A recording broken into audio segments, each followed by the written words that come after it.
Yo! What's up guys? My name is Bernard. Welcome back po dito sa ating channel. Ang ating client po ay meron siyang frozen shoulder. So bago po tayo magsimula, bigyan niyo muna ako ng 500 likes and click nyo na rin yung subscribe button, sama na rin yung bell notification para po updated kayo sa ating mga bagong video.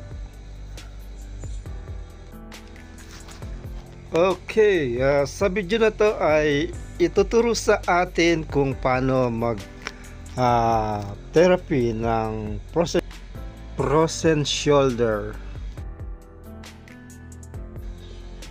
I-reset po natin yung kanyang buto, no? At palalambutin yung kanyang mga muscle dito sa ibabaw ng kanyang balikat. At i-massage po natin na may kasamang pressure, na ganyan lang po siya ka-simple. By the way, para po maiwasang magkaroon ng frozen shoulder, dalasan po ang pag-inom ng warm water, no, yung maligamgam na tubig. Iwasan na rin po yung pagkakape, pagsa-soft drinks, at iwasan na rin po yung mga pagkaing makolesterol at uric acid. Yan po ang nagiging dahilan kung bakit nagkakaroon tayo ng mga pananakit ng ating mga katawan.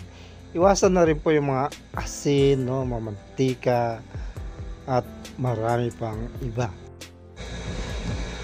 Okay guys, ano nga ba yung mga pagkain hindi dapat kainin?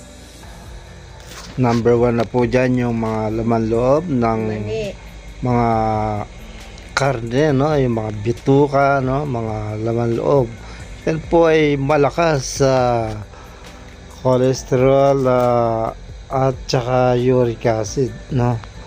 Yan po ay tisin natin na huwag kumain sa loob ng 6 na buwan. Sigurado pong gagandahan yung kalusugan.